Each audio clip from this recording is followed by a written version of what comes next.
तो भी हम कभी भी व्यक्तित्व केंद्र या पर्सनल ही सोचते हैं। ऐसा क्यों होता है? इससे बाहर कैसे आए व्यक्तित्व केंद्र से? हर आदमी व्यक्तिगत चीजें सोचता है ना, क्योंकि व्यक्तिगत तो वो रहता ही है। आप स्वयं के बारे में सोचोगे ना, क्योंकि आपका भी आत्मा का विकास नहीं है। जैसे ही आपकी आत्मा का विकास होगा तो आपको ये अनुभव होगा कि मेरे अंदर जो आत्मा है वो दूसरे के अंदर भी वही आत्मा है। तब आप सारी सृष्टि के बारे में सोचने लगोगे। तब अपने बारे में नहीं सोचोगे, क्योंकि आप और मैं तो एक ही हो गए ना, या दूसरा भी एक ही हो गया ना। एक जी। छोटा सा प्रसंग आता है। गुरु के पास दो चेले आए, तो ना उसने दो में से एक को ही चेला बनाना था, दो को नहीं बनाना था उसको। उसने दोनों को एक एक कबूतर दिया और बोला कि ऐसी जगह मार के आओ जहां पे कोई ना देखता हो। तो एक चेला बाहर एक गली में गया जहां उसको अंधकार लगा, कोई है ही नहीं, उसने मार दिया और आ गया 10 मिनट में। मैंने मार दिया भाई, तो मेरे को चेला बना लो। नहीं, बोलता दूसरा आएगा तो बनाएंगे। दूसरा 1 महीना, 2 महीने, 3 महीने तक नहीं आया वो।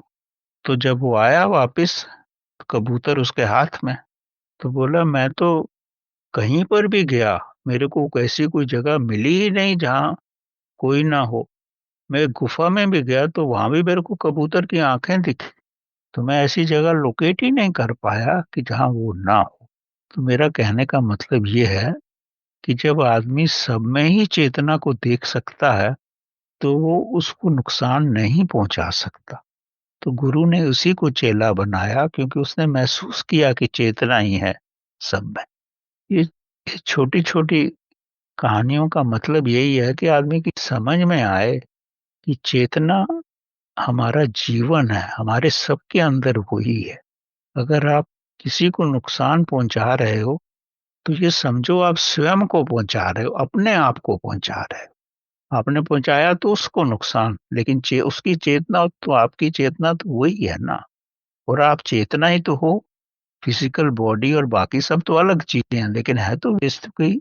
वास्तविक में तो आप चेतना ही हो, आपकी चेतना को ही तो कष्ट होगा। तो किसी को नुकसान पहुंचाने का मतलब ये है कि स्वयं को नुकसान पहुंचा। इसलिए कोशिश करो किसी को भी नुकसान मत पहुंचाओ, तो आपको भी कोई कष्ट नहीं होगा।